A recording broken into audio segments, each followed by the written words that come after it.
Sem mais delongas, vamos à palavra desta noite, deste domingo. Feche seus olhos, fale com Deus mais uma vez, converse com o Senhor, ore por você.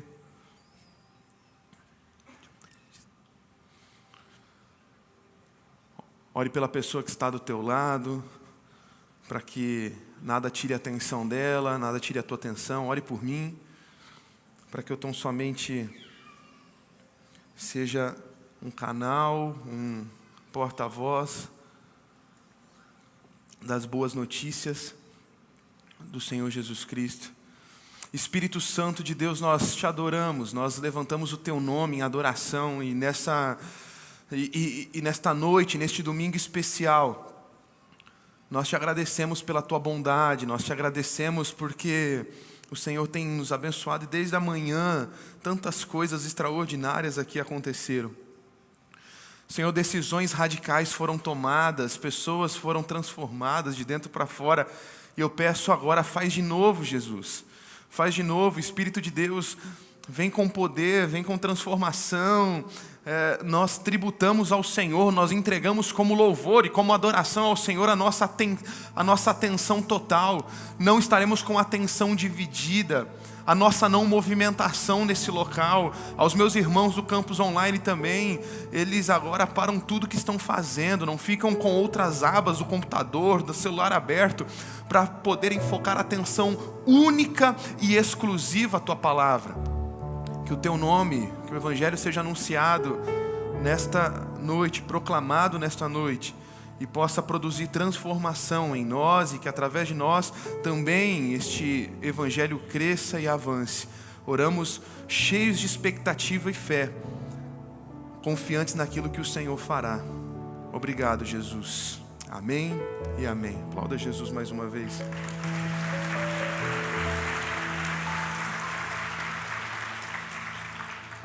Eu quero conversar com você nestes próximos minutos sobre decisões radicais. Talvez você não perceba, mas todos os dias você toma decisões. Desde as mais simples. Hoje você tomou muitas decisões. Talvez centenas de decisões foram tomadas. Hoje você nem percebeu. Desde a hora que você acordaria, a forma que você responderia as mensagens do teu WhatsApp, a roupa que você colocaria para vir para cá, qual horário de culto você estaria conosco celebrando. Escolhas, decisões. Algumas são decisões mais comuns, mais fáceis de serem resolvidas. Outras são decisões radicais. São decisões que depois de tomadas não podem mais serem anuladas, não dá mais para voltar atrás. E a grande verdade é que toda decisão e todo posicionamento deu no presente está alterando o teu roteiro para o futuro. Sim, tudo aquilo que você faz hoje reverbera nos próximos anos na tua vida. E a grande verdade é que eu e você deveremos pensar mais nisso.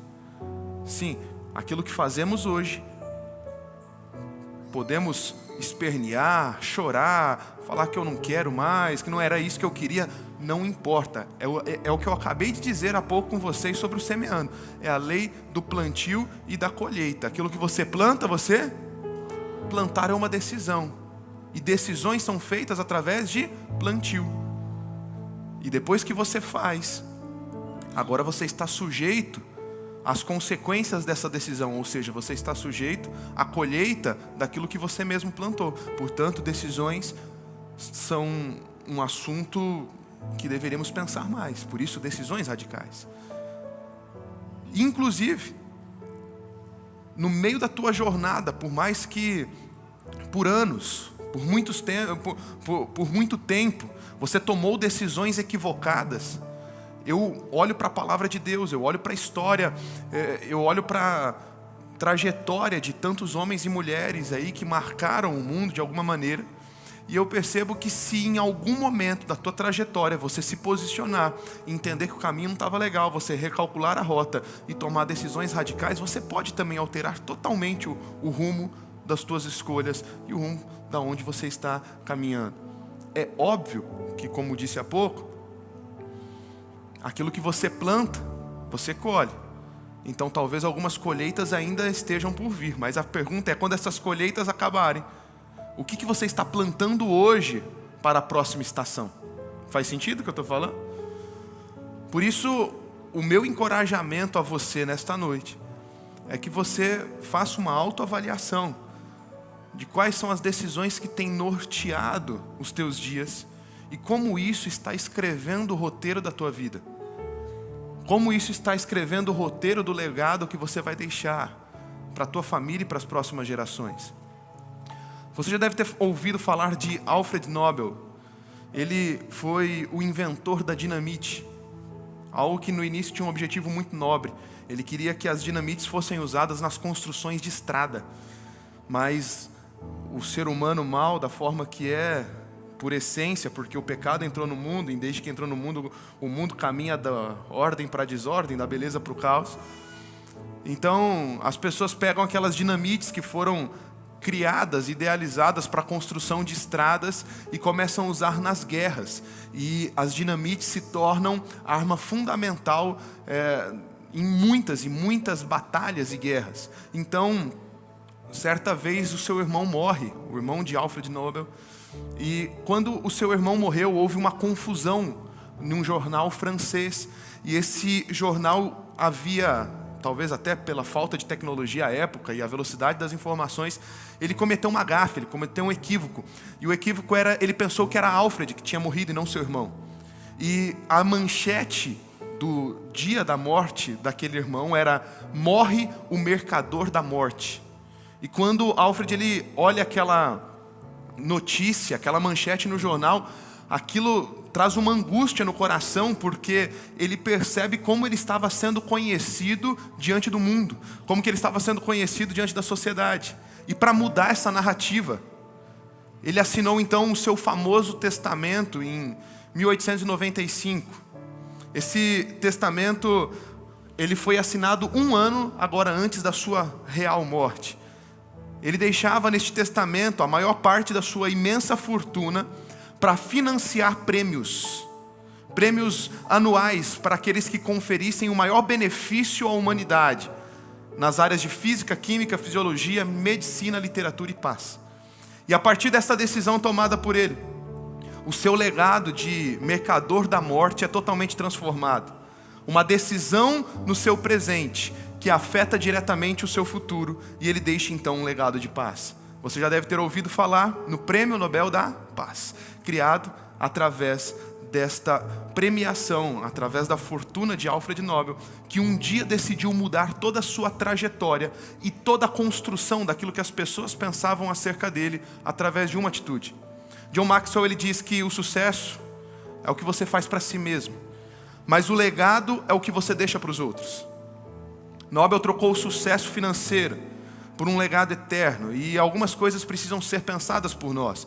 Se o assunto de hoje é decisões radicais, quais são as marcas que temos deixado para as próximas gerações através das nossas decisões? Não há nada que possa mudar nosso passado. Aquilo que plantamos, colheremos, é um fato. Mas o futuro está em nossas mãos e pode ser definido na tua próxima decisão, na tua próxima escolha. Como que você quer ser conhecido em vida? Como você quer chegar ao fim dos seus dias? Quais são as marcas que você gera sobre aqueles que estão sob a tua influência? Você se parece com alguém que se aproxima, ou você se parece com alguém que afasta? Você se parece com alguém que fere ou com alguém que cura? Você se parece com alguém que liberta ou com alguém que aprisiona? E a grande verdade, meus irmãos, é o que vai ficar sobre a sua vida não é o que você sente hoje, é o que você decide hoje. Diga comigo: decisões. Para respaldar esta mensagem, eu quero conversar com você sobre André. André foi discípulo de Jesus. Ele aparece poucas vezes na Bíblia.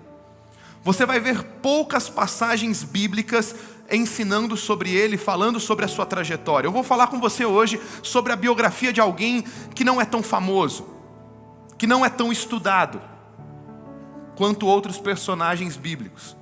Talvez existam pessoas aqui que nunca ouviram uma mensagem sobre André. Mas André foi alguém que deixou um legado poderoso. Suas decisões radicais mudaram o curso de toda a história. E sim, as pessoas às vezes elas pensam que para fazer algo para Deus, você precisa estar em evidência, você precisa estar em destaque. Olha, eu só serei alguém que farei grandes coisas para Deus. Esse lance, esse papo de legado, esse papo de deixar marcas para as próximas gerações. Isso aí é só para quem ocupa um púlpito. Isso aí é só para quem tem muita influência na rede social. Isso aí é só para quem comunica com as massas.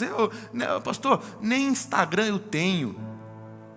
Bom, a história de André, ela é a história que testifica e deixa muito claro que você pode ser relevante sem estar em evidência. Mas você não precisa estar em evidência para ser relevante. Você não precisa estar em evidência para ser relevante. E a grande verdade é que relevância e influência são duas coisas distintas. Nós estamos na era dos influencers. Qualquer um chega à influência rapidamente. Se é boa influência, se é má influência, é outra história, é outro papo. Qualquer videozinho que você postar com o algoritmo certo lá dentro das suas redes sociais, você pode acordar sem ninguém que te segue, dormir sem ninguém que te segue e acordar com milhões de seguidores. Isso está acontecendo todo momento nas redes sociais. Quantos fenômenos você viu nos últimos anos nas redes sociais que de repente, do nada, cresceram, estavam nos canais de televisão abertos e falando para milhares, milhões de pessoas, já começa a vender curso. Camarada nunca fez, nunca produziu nada de bom nem para a família dele, que dirá para a humanidade. Mas já porque ele tomou uma relevância, ele faz um cursinho operado e escrito pelo ChatGPT, ele faz umas gravaçõezinhas de vídeo bem tranquilinhas, vende como infoproduto na internet e pronto. Porque, né, sempre vai ter uma meia dúzia para comprar lá e ouvir alguém que nunca teve credibilidade nenhuma nas suas palavras. Isso é influência. E esta influência, eu não estou falando que todo mundo que vende curso na internet é ruim. Eu não estou falando que todo mundo que alcança um patamar de influência rapidamente é ruim. Depende. Existem pessoas que já tinham profundidade. Existem pessoas que já vinham em uma construção de vida e agora têm base suficiente para quando a sua voz é amplificada, eles têm lastro. Eles têm muita coisa que produziram antes que podem de fato compartilhar. Entretanto, existem outros que são os que eu acabei de falar. Só tem influência, mais nada. Então, quando a influência vem antes da relevância, é um problema. Agora, a relevância, ela fala sobre outro nível. A relevância fala sobre outro patamar para o cristão. A relevância, ela não está atrelada automaticamente com a influência, com o número de pessoas que te ouvem, mas o quanto você é relevante na vida daqueles que te cercam. Você pode ser uma dona de casa sem tuas redes sociais ativas. Quando você posta as tuas fotos, talvez nem 10 pessoas curtam ou comentem. Mas dentro daquilo que Deus te chamou para fazer, dentro da tua casa, você é extremamente relevante para a tua família, para os teus filhos, para aqueles que te cercam. E você tem abençoado a tantos outros de uma maneira que você nem percebe. Consegue entender como relevância e influência são coisas distintas? E você precisa buscar aonde? A relevância. É lá que você tem que mirar. Se Deus vai te dar influência, é outro papo. Eu creio que Deus vai dar a influência a muitas pessoas para que esta mensagem seja reverberada. Nesta casa temos muitos influências, pessoas que têm sido levadas a esta esfera de influência para carregar da mensagem que o Senhor nos deu. Mas antes de ser influente, procure ser relevante. Ser relevante na tua família, relevante através das tuas decisões. Nos poucos relatos bíblicos da vida de André, eu consigo ver um homem que tomou decisões certas. E decisões certas apontam para um futuro consolidado e um legado de sucesso. Diga comigo, decisões radicais. Vamos tentar ver quais foram as decisões de André e tentar replicá-las na nossa vida. A primeira decisão que eu vejo na vida de André é que André decidiu buscar ao Senhor. André decidiu buscar ao Senhor. E esta é a melhor decisão que você pode tomar hoje ainda. Existem pessoas que nunca quiseram buscar ao Senhor, nunca se entregaram a Ele. Hoje é o dia que você vai decidir se entregar a Ele. Hoje é o dia que você vai decidir buscar ao Senhor com intensidade. João capítulo 1, versículo 35. No dia seguinte, João estava ali novamente com 2 dos seus discípulos. Adivinha quem que é um destes discípulos? Fala comigo, André. Esse João, a que o versículo se refere, é João Batista, aquele que veio anunciar Jesus, a voz que clamava no deserto. E antes de mais nada, a gente precisa entender a dinâmica da época entre um seguidor e um discípulo. A palavra discípulo aqui, ela é muito mais profunda do que a que conhecemos hoje. Ela se refere a um estudante, a um aprendiz. Basicamente, um discípulo é um seguidor. Mas eu preciso que você entenda esta palavra seguidor de forma literal. Não igual hoje, que você segue alguém nas redes sociais, mas não convive. Que você conhece a vida inteira daquele jogador de futebol, porque você é um seguidor dele nas redes sociais, mas você nunca sentou à mesa com ele. A palavra seguidor aqui é muito mais profunda. Na cultura judaica, os mestres, eles chamavam durante a adolescência de alguns meninos os talmidins, que eram os discípulos, estes seguidores, que a partir do momento que eram escolhidos por estes mestres, eles precisavam agora caminhar, não de longe, mas perto, ao lado destes mestres, lendo a Torá, que era a lei judaica, e aprendendo sobre o Deus de Israel. A partir daquele momento que um rabi, um mestre, um discipulador escolhia um seguidor, escolhia um discípulo, um talmidim, aquele adolescente passava a dedicar toda a sua adolescência e toda a sua vida em seguir de forma literal, em sentar à mesa, ir em todos os lugares, aprender a todos os momentos, almoçar, jantar, conversar. Era uma prática muito, mas muito importante. Era uma honra para o adolescente ser chamado como um discípulo. A prova de que esta dinâmica era muito profunda, que quando Jesus vem e chama alguns dos seus discípulos, você consegue ver nos atos de Jesus e na forma como aqueles discípulos interagem com Cristo, que alguns deles até tinham passado um pouco da época. Pedro, já como alguém maior de idade, você vai perceber, por exemplo, quando ele precisa pagar imposto e Jesus pede para ele ir lá pescar o peixe, pegar uma moeda na boca do peixe para pagar o seu imposto. Lembra dessa história? Você vai perceber o apego e o amor de Pedro e a gratidão de Pedro a Jesus, porque Pedro era um camarada que já provavelmente tinha passado da idade de ser um talmidim. Aquelas crianças que não eram escolhidas para serem talmidins, eles eram muitas vezes rejeitados, tidos como, olha, não foi escolhido, foi rejeitado, ficou para trás. E Jesus, ele escolhe uma galera totalmente atípica, totalmente fora do padrão comum, para seguirem a Ele. Jesus também foi um rabi, Jesus também foi um mestre, um discipulador, um líder, totalmente fora do que eles conheciam à época. Porque os rabis, os mestres da lei, na verdade, à época estavam vivendo um período de corrupção moral, de corrupção religiosa. Só viviam religiosidade vazia, eram latas vazias, só viviam do discurso, mas não tinham vida. Jesus vem como aquele que ia além do discurso. Jesus vem como aquele que colocava a mão na massa, que curava os enfermos, que ressuscitava os mortos, que sentava com aquelas pessoas que eram mais excluídas da sociedade e restaurava suas vidas. E aquilo era uma dinâmica tão linda. E João Batista também é um revolucionário. João Batista também era um contra a cultura. João Batista não era um profeta da moda. Ele não era o queridinho da época. Ele não era aquele profeta das redes sociais, com palavras doces, maravilhosas, que afagam o nosso ego e deixam a gente com o coração bem quentinho, porque é o tipo de palavra que traz a vitória, a bênção, a conquista e o evangelho antes do arrependimento. Jesus, João Batista, eles vêm como aqueles que pregam o arrependimento para o perdão dos pecados. Não existe evangelho de perdão de pecados sem o arrependimento prévio. O perdão dos pecados vem diante ao arrependimento. E João Batista era esse, que pregava a palavra da verdade. Depois de 400 anos de silêncio, onde a voz profética não era ecoada. Por quê? Porque Deus não queria falar? Não, porque tinha muita gente apregoando uma visão equivocada de quem Deus era. A própria religião, os próprios religiosos se corromperam e por isso Deus não falava.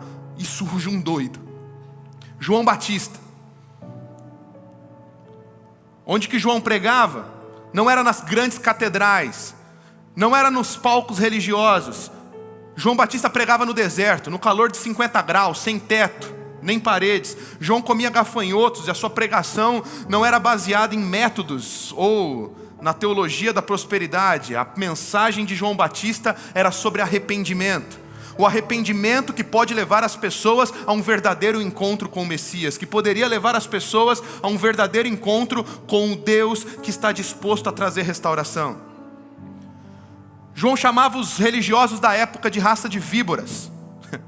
Ele sabia quem era, ele sabia do propósito da sua vida. João não estava de brincadeira. E para ser discípulo de João, era preciso levar as coisas de Deus a sério. João não deixava os seus discípulos viverem de qualquer forma. E por isso que quando a Bíblia diz que André era discípulo de João Batista, eu só consigo olhar para André como alguém que decidiu buscar a Deus de forma séria. Alguém que não queria o oba-oba. Alguém que não queria só ouvir uma mensagem bonitinha para fazer um carinho no seu coração e fazer com que ele tivesse uma semana de vitórias.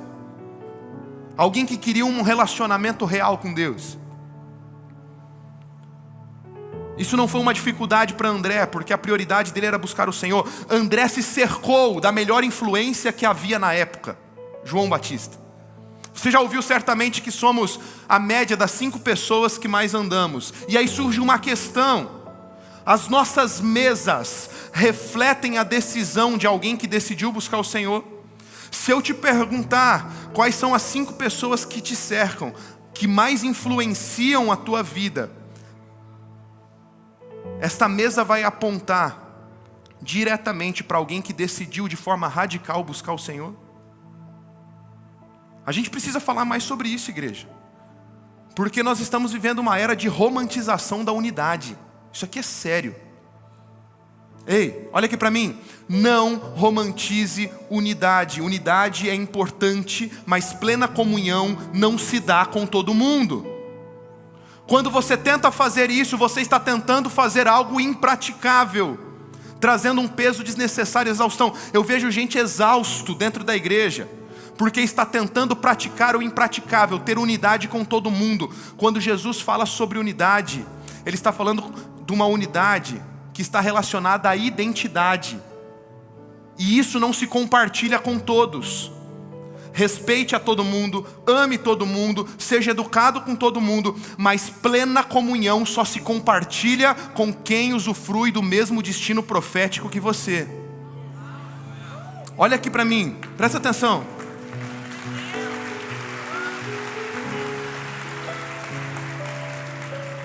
Jonas estava fugindo de Deus, fugindo do destino profético dele. Ele entra num barco com vários marinheiros.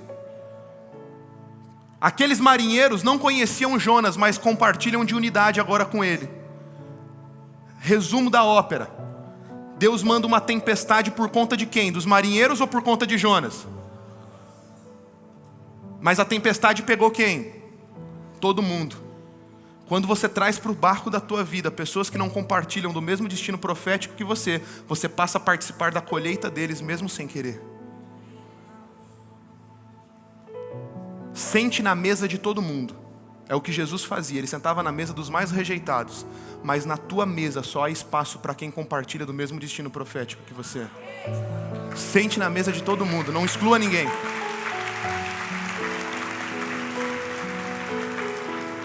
Respeito e educação é o básico. Não é nem para o cristão, para toda a sociedade. Respeite todas as opiniões. Não é porque você toma decisões radicais que todo mundo vai tomar as mesmas, infelizmente. Respeite, ame, ore, dobre os teus joelhos por aquela vida. Caminhe próximo o suficiente para através da tua vida ser relevante. Mas ficar chamando para a tua mesa? Ei, quer uma dica? Se você quer tomar decisões radicais de fato, saia hoje do meio de fofocas, maledicências, confusões, de quem só arruma confusão para a tua vida. Quando Jesus está falando de João Batista, em Mateus 11, ele pergunta: o que vocês foram ver no deserto? E o próprio Jesus responde esta pergunta retórica: eu respondo, vocês foram ver um profeta, o maior de todos.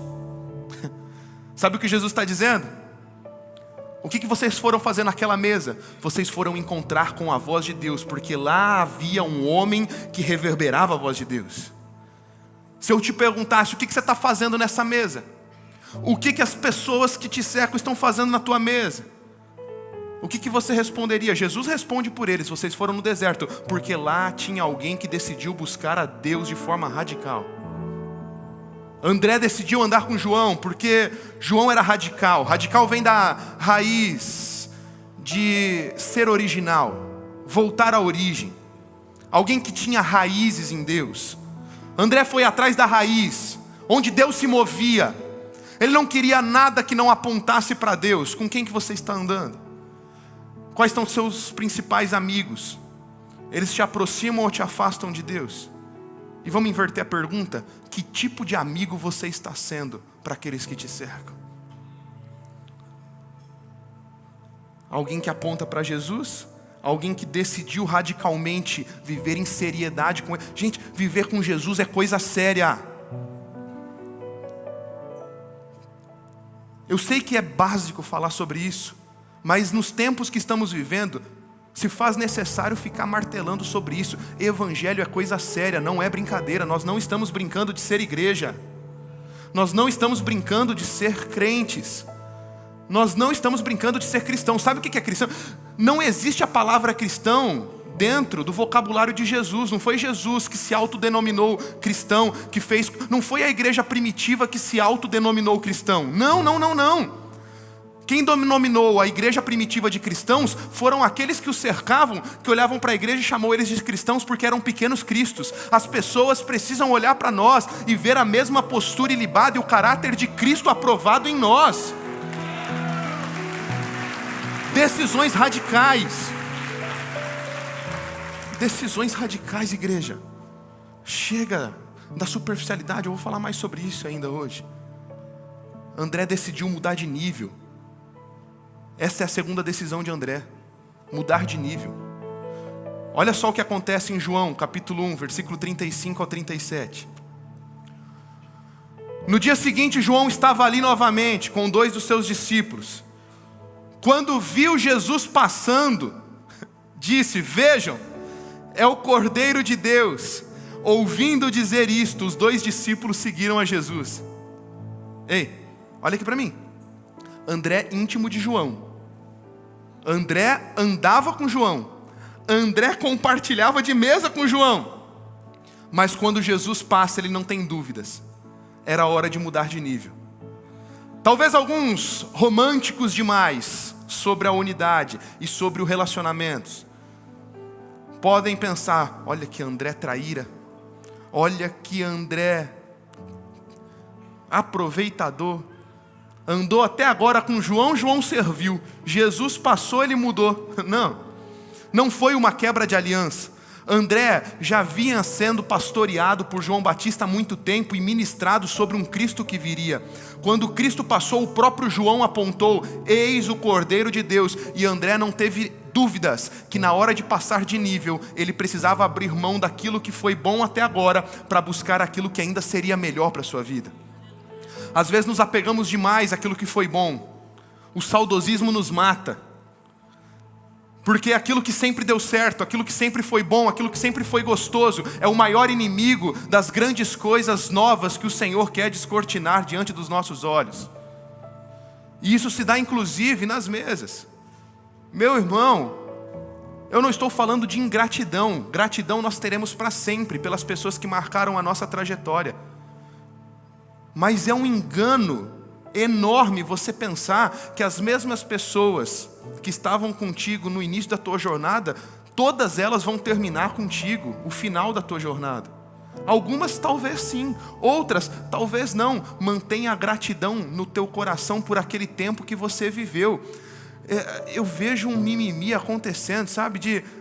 Eu estou chateadinho com isso, estou chateadinha com aquilo, porque, nossa, ele era tão próximo, agora já não é mais. Ei, se aquela pessoa era muito próxima e agora já não é mais, e se o que motivou a estas transições e decisões não foi briga, não foi remorso, não foi treta, não foi nada que feriu o coração um do outro, simplesmente pelas mesas que se assentam, pelos momentos de vida que se fazem necessário, pelas estações onde você está sendo colocado, naturalmente as mesas mudaram, as influências mudaram, os lugares de relevância mudaram.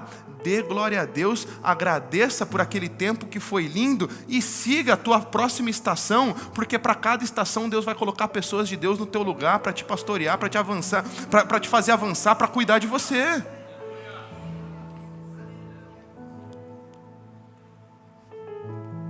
Não se apegue àquilo que você já viveu. Porque olha, quer ver uma coisa que me dá agonia? Pastor, em 2010, lá num acampamento, eu vivi tanta coisa com Deus. Dá agonia, né, pastor Fabrício?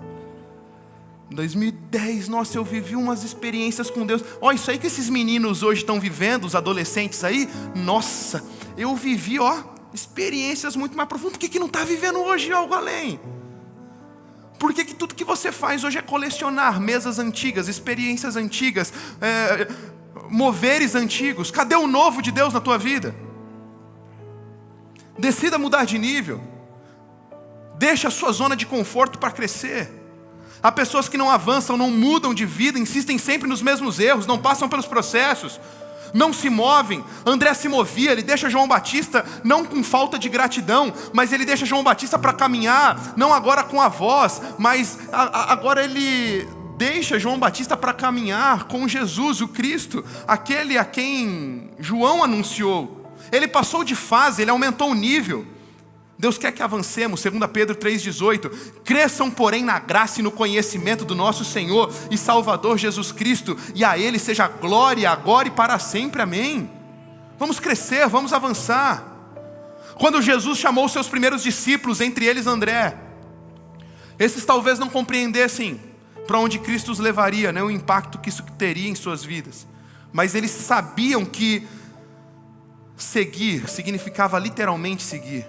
Eles entenderam aquele chamado de forma literal e de nível em nível foram avançando. E olhe, milhares de anos depois, hoje a história deles continua nos impactando numa noite como essa. Mas André, além de passar de nível, ele decidiu pela intimidade e profundidade. Fala comigo, profundidade. Voltando-se e vendo Jesus, os dois seguiram. E perguntou-lhes então Jesus, olha aqui, versículo 38 e 39. Jesus pergunta para André, o que vocês querem? Eles disseram, mestre, onde você está hospedado? Respondeu ele, venham e vejam. Então foram por volta das 4 horas da tarde, viram onde ele estava hospedado e passaram com ele aquele dia. Ei, Jesus nunca chamou multidões, Jesus chamou sempre discípulos para caminharem com ele.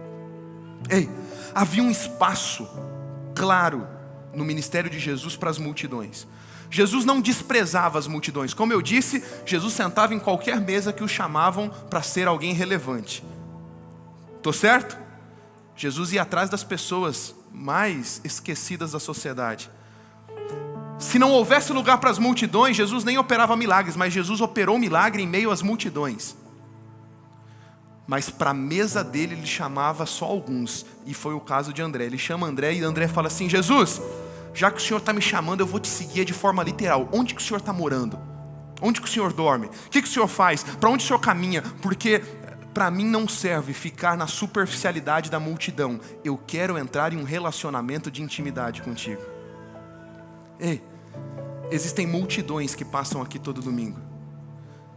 E deixa eu te falar, eu não estou aqui para falar mal da multidão, não. Existe um espaço. E nós clamamos para que multidões continuem vindo aqui todo domingo. Porque multidões estão aqui, Deus continua operando milagres, Deus continua operando transformações, mas saiba que você pode até se contentar em ser só multidão. Só vir aqui em domingo, passar despercebido, sentar no teu lugar, adorar, tomar uma ceia, até devolver teu dízimo, receber uma bela mensagem e ir para casa. Existe espaço para você. Mas se contentar só com isso é muito pouco. Porque o convite de Jesus para todos nunca foi para se assentarem na multidão e permanecerem. O chamado de Jesus foi para sentarem à mesa dele e se tornarem filhos, discípulos, amigos. Jesus disse: eu já não os chamo de servos. Servos não sabem o que o seu Senhor faz. Eu tenho chamado vocês de amigos. E esse é o lugar que eu e você precisamos decidir radicalmente adentrar. O amigo sabe o que o seu Senhor quer. O amigo sabe o que o seu mestre quer. E é impossível ser um discípulo, ser um seguidor de alguém e não ficar parecido com aquela pessoa. Lucas 6,40, o discípulo não está acima do seu mestre, mas todo aquele que for bem preparado será como seu mestre. E esse é o ponto central quando o assunto é ser discípulo. Nós imitamos Jesus. Nós damos continuidade ao seu ministério e nesse processo nos tornamos iguais ao mestre. André, ele não queria estar na multidão. André queria estar onde Jesus morava. Ele pergunta: onde o Senhor mora? Onde o Senhor fica? Onde o Senhor para? Ele queria uma conexão. Ei, é tempo de escolhermos estar onde Jesus gosta de estar. É tempo de dizermos: Senhor, eu só quero estar nos lugares que o Senhor está. Eu só quero fazer o que o Senhor faz. Eu só quero viver o que o Senhor tem para mim. A minha casa não tem sentido se não for para ser vivida numa profundidade do Evangelho de Jesus Cristo. Quanta sede e fome é em você. André foi atrás de Jesus, André levou a profundidade a sério. E a Bíblia é repleta de ilustrações que nos ensinam a deixar a superficialidade. Ezequiel 47 mesmo nos fala do profeta diante do rio de Deus, e o rio batia nos seus tornozelos, mas o Senhor chama ele para ir para um lugar mais profundo. Então ele vai num lugar que batia nos joelhos, e depois na cintura, e por último eram águas profundas, e estes eram os lugares onde o profeta precisava estar diante de Deus. Eu poderia falar aqui mais horas e horas sobre o último dia de Elias na terra, onde o seu discípulo Eliseu é conduzido a passar por vários estágios com ele, e não desistiu, ele não abandonou, ele perseverou em passar de nível, em passar de fase e ir até um lugar mais profundo. Mas o fato é que Jesus continua chamando os seus filhos para a profundidade. Igreja, olha para mim, superficialidade não é para você. E posso te dizer mais? Superficialidade também não é para quem está ao teu redor. Eu não sou muito fã de rio. Eu não sei muito nadar não, né? Não é minha praia. Tamo junto. Mas tem uns amigos meio doidos que gostam de rio. E eu lembro que teve umas férias que eu estava com a galera. Os amigos meus amam, apaixonados por rio, apaixonados. Tem um lá que não pode ver um pier que ele já quer ficar pescando, pulando do pier. Não pode ver um rancho que já quer ficar de boa. Eu lembro uma vez que a gente estava num rancho de férias, descansando, a gente estava com a galera. E aí a gente assim, na beirinha do pier. E eu já não gosto, velho, mas eu falei: tá todo mundo entrando, eu vou entrar. E aí começa, né? Toda a galera sabe nadar, tal. Aí vai um pouquinho mais, aí vai um pouquinho mais. Esses outros, cada vez vai um pouquinho mais, vai um pouquinho mais. E aí eu fui ficando deslocado. Do jeito que eu estou deslocado, eu falei: eu vou ficar sozinho aqui, os caras estão conversando, estão indo. Eu fico para cá. De repente eu falei: estou muito deslocado, vou tentar um pouco mais. Eu vou tentar um pouco mais. De repente foi ficando difícil, sabe? Eu vi um pouquinho agitado, de repente, a hora que eu vejo, eu falei: cara, já não tá ficando meio perigoso aqui. Daqui a pouco eu dou uma baixada assim, eu não consigo voltar direito. Do jeito que eu volto, eu falo: alguém joga uma boia aí, por favor. Aí os meninos dão uma risada, jogam uma boia. Estamos no rasinho. Eu falei: rasinho é para vocês. Não, então dá uma boia. Aí peguei uma boia, coloquei, cheguei perto. E a gente ficou trocando ideia. Depois fiquei pensando nisso. Eu tinha duas opções. É óbvio que eu tinha medo e respeito pelo mais profundo. Mas quando eu vi aqueles amigos que eu gosto muito e que eu estava num tempo de qualidade com eles, foi inevitável, conforme eles caminhavam para o mais profundo, eu comecei a andar atrás deles. E mesmo que eles precisaram estender uma boia para eu poder ficar ancorado e ficar perto deles, o único objetivo que rolava para nós naquele momento é estarmos em um momento de comunhão à mesa juntos. Ei, Deus quer nos levar para um lugar de intimidade e profundidade, onde quem anda com você não vai ter escolha, ou te acompanha para o lugar mais profundo ou vai ficar para trás, ou te acompanha para mais intimidade com Deus ou vai ficar para trás. Hoje Jesus está te convidando a pegar uns amigos pela mão e falar assim: cara, chega. Aí juventude, galera dos adolescentes, jovem que está me ouvindo, você já passa 5 dias na semana dentro da faculdade com as mesmas... Eu não estou falando sobre você ir num evangelismo a mais da tua igreja, colocar mais uma agenda no teu calendário. Você já passa 5 dias na semana enfurnado dentro de uma sala de aula com as mesmas pessoas na faculdade, com os mesmos professores, com a mesma turma, adolescente. Você também adulto, você passa todos os dias da tua semana com as mesmas pessoas na repartição pública, naquela mesma empresa, na mesma sala com as mesmas pessoas. Que tal se levantar agora, já para este próximo ano, finalizar este ano em alto nível e falar: em 2026 eu vou pegar alguém pela mão e falar assim: chega do raso, vem comigo para o mais profundo, porque é para esse lugar que Jesus nos chamou a habitar. Eu não estou falando de colocar nada mais na tua agenda, você não precisa participar dos eventos de evangelismo na tua igreja, não. Se quiser, tá aí. São lindos os eventos, pastora Summer fazendo algo extraordinário. A gente vai fazer um agora, dia 19 para o dia 20, se prepara, vai abalar a Satuba. Show, vai ser top. Mas se talvez não é a tua vibe, tá bom, mas será que você pode fazer isso pelo menos no teu dia a dia então? Você não precisa nem de uma agenda a mais. Você foi chamado para isso, sabe por quê? Porque André decidiu gerar influência e Deus te chamou para gerar influência.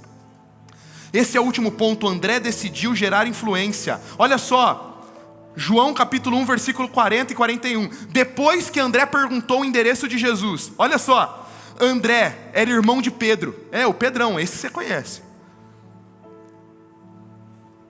E era um dos que tinham ouvido do que João dissera e que haviam seguido Jesus.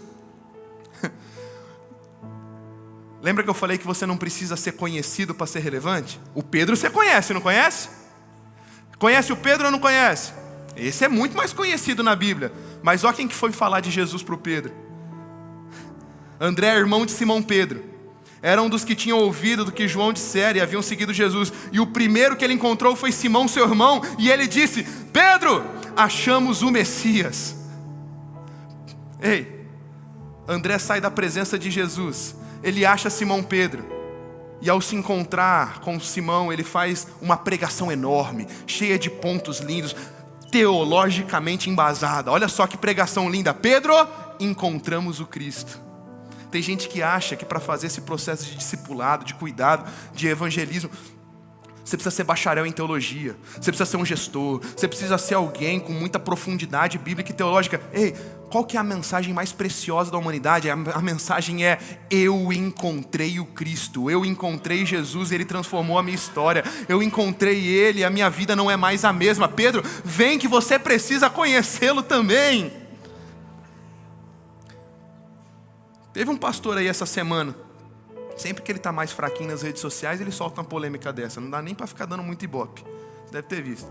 Criticando a galera do Dunamis Movement que fizeram um evento dentro da USP, declarando que a USP é de Jesus. Você deve ter visto isso aí. Aí o pastor vai falar: vocês estão fazendo da religião um teatro, um espetáculo público. Vocês estão... a fé é para ser vivida no privado e não na esfera pública. Onde que está isso na Bíblia? Lá em Mateus, no capítulo 10, sabe o que Jesus diz? O que vocês ouviram sussurrados nos ouvidos, proclamem dos telhados. Ei, a nossa fé não é para ser restringida apenas ao privado, não. Precisamos ir para a nossa vida pública, declarar: eu encontrei Jesus o Cristo e Ele mudou a minha história e pode mudar a sua, e pode mudar a história da humanidade, porque essa é a nossa mensagem. Aqui está a chave do legado. Ele passa a ser conhecido como alguém que levava as pessoas até Jesus. Esse é o padrão de discipulado de Jesus. A ideia dessa influência é que a partir de um ambiente onde eu me torno discípulo, organicamente, naturalmente eu forme outros discípulos de Jesus. Mateus 28:19, leia comigo isso. Mateus 28:19. Vamos lá, você pode ler comigo bem forte esse texto é importante. Vamos lá, 1, 2, 3 e... Portanto, vão e façam discípulos de todas as nações, batizando-os em nome do Pai, do Filho e do Espírito Santo, ensinando-os a obedecer a tudo que eu ordenei a vocês, e eu estarei sempre com vocês até o fim dos tempos. Meu irmão, a ordem é simples.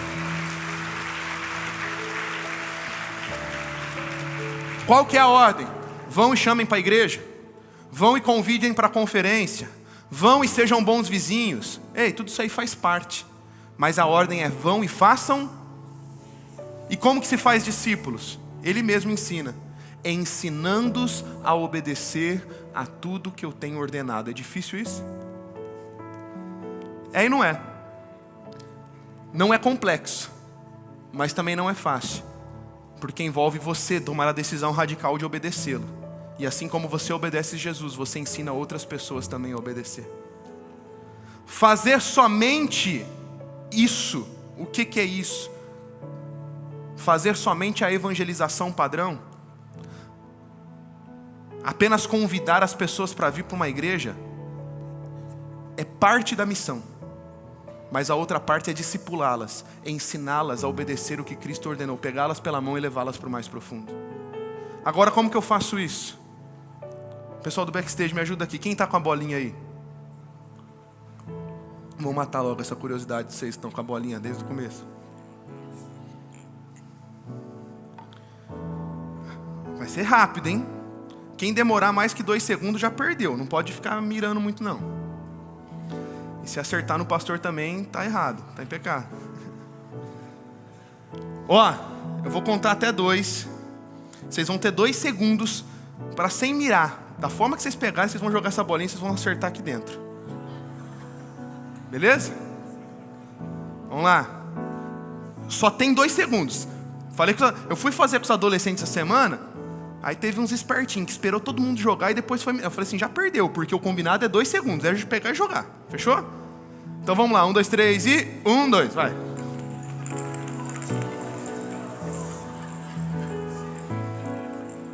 Muito bom, muito bom. Ó, esse entendeu. Vamos ver. Errou do mesmo jeito. Todo mundo errou. Eu vou acertar, ó. Acertei. Sabe o que diferenciou a tentativa de vocês da minha? Só discipula quem está perto. Jesus não disse vão pelo mundo todo e façam declarações a todas as pessoas. Jesus disse vão pelo mundo todo e discipulem todos, ensinando-os a obedecer o que eu tenho ordenado. Hoje eu estou te chamando para tomar uma decisão radical na tua vida. Se cercar de boas influências, decidir buscar ao Senhor, passar de nível, alcançar profundidade. E a partir dessa profundidade, pegar aqueles que estão próximos pela mão e falar, a gente não vai ficar no raso, nós vamos mergulhar no mais profundo com Jesus. E ensinar o mundo e a nação brasileira que Jesus Cristo é o Senhor e o melhor lugar para estarmos alicerçados. É sobre isso que é o Evangelho.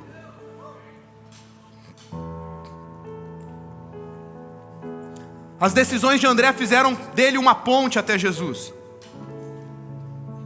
Igreja, em João capítulo 12, eu vou encerrar com 2 exemplos. Versículos de 20 a 22. Diz que entre os que tinham ido adorar a Deus na festa da Páscoa estavam alguns gregos. Esses gregos se aproximaram de Filipe, que era de Betsaida, e pediram, a gente quer ver Jesus. O que Filipe fez no versículo 22? Filipe foi dizer a quem? A quem que Filipe foi dizer?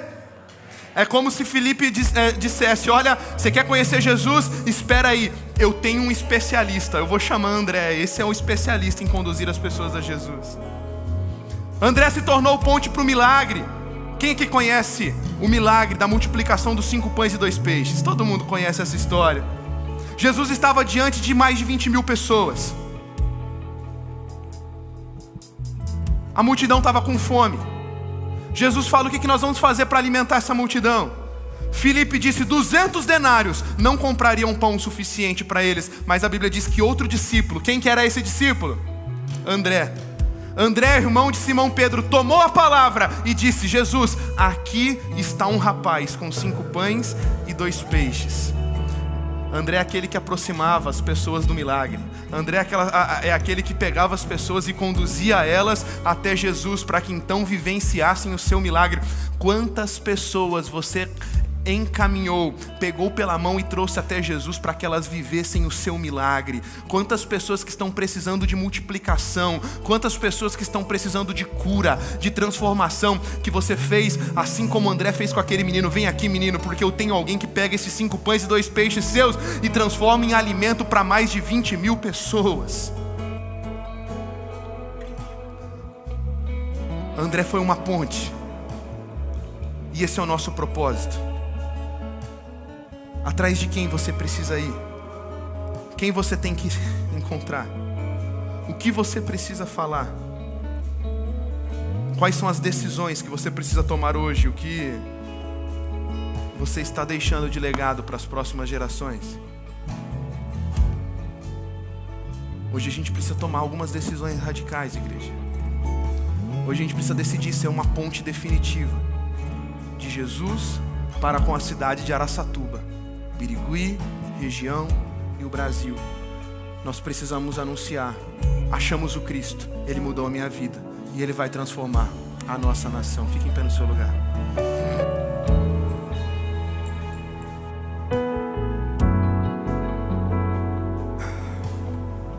Eu quero orar por você. Talvez algumas decisões precisam ser tomadas, e eu sei que a gente tem pouco tempo, mas esse altar é um lugar onde você pode tomar algumas decisões. Eu sei que você pode tomar decisão aí do teu lugar, mas o altar, ele fala sobre um lugar de compromisso. O altar fala sobre um lugar de morte. O altar fala sobre um lugar de escolhas. O altar fala sobre um lugar de decisões. Eu queria te convidar, se assim é do teu coração, sai do teu lugar e vira até aqui à frente. Se de repente algumas decisões precisam ser alteradas, se algumas decisões precisam ser mudadas, você que precisa adentrar em um novo nível, passar de estação, passar de fase, passar de mesa, passar de um lugar de superficialidade para um lugar de profundidade com Deus. Eu quero orar por você. Você que precisa dizer: Senhor, eu até tenho vivido um tempo legal contigo, mas eu estou longe do meu propósito de ser uma ponte entre as pessoas e Jesus. Ser esta ponte entre o Senhor Jesus e os milagres que o Senhor quer realizar na vida daqueles que me cercam. Eu vejo jovens, adolescentes vindo para o altar, que vão mudar totalmente o seu modo de operar nas suas faculdades, nos seus ambientes educacionais, na sua escola. Você está entendendo? Você não foi chamado para superficialidade. Até hoje você só foi frequentador de igreja. Ei, e na boa, tá tudo bem. Foi o teu tempo, mas agora está na hora de ir para a próxima estação. Vem no meu espírito pessoas que já estão frequentando esta casa há 4, 5 anos e nem sequer tomaram a decisão do batismo, de descer as águas. Todas as vezes que o teu líder de célula, a pessoa que estava perto de você, te falava sobre batismo, você falava assim: não, eu acho que eu ainda não estou pronto para isso. Mas hoje Jesus está te incomodando, hoje Jesus está aquecendo o teu coração, falando: é hora do próximo passo, é hora de um comprometimento mais profundo, é hora de sair da multidão, é hora de sair desse lugar onde você só vem, recebe, vê as coisas acontecendo, e é hora de você decidir adentrar a um nível mais profundo, a intimidade. Deus não te chamou para a multidão, Deus te chamou para ser amigo, Deus te chamou para a mesa.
Jesus, obrigado, porque hoje o Senhor está levando filhos e filhas do Senhor para o mais profundo.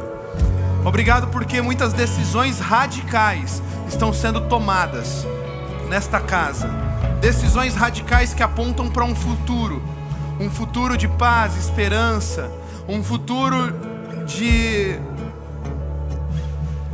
propósitos estabelecidos, firmados em Ti. Obrigado, Jesus, porque o Senhor nos chama de amigos e não mais apenas de servos.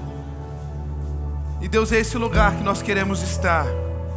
E agora neste lugar, Pai, precisamos levar outras pessoas para este mesmo ambiente.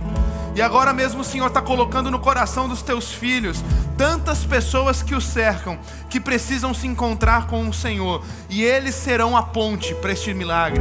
Eles serão a ponte para este conhecimento da verdade. Deus, hoje se levantam aqui homens e mulheres comprometidos com a causa do Evangelho. Não estamos de brincadeira. Buscaremos o Senhor a sério. Mudaremos de nível. Adentraremos ao mais profundo. E iremos influenciar as pessoas que nos cercam a andar contigo todos os dias das suas vidas.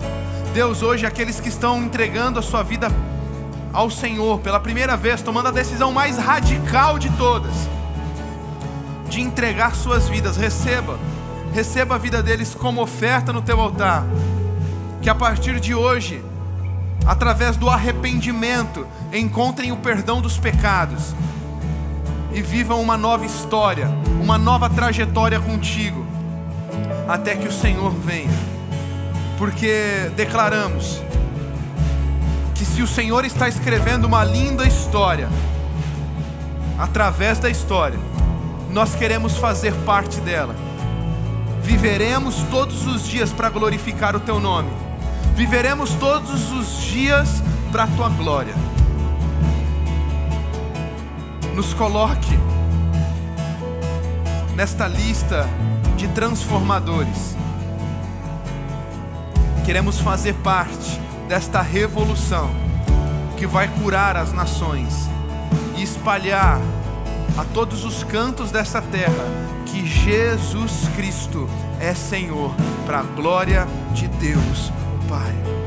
Deus, que o teu amor, que a graça maravilhosa de Jesus Cristo Filho, que as consolações, assim como a comunhão, a íntima amizade com o amado Espírito Santo, seja com o teu povo hoje e para todos sempre.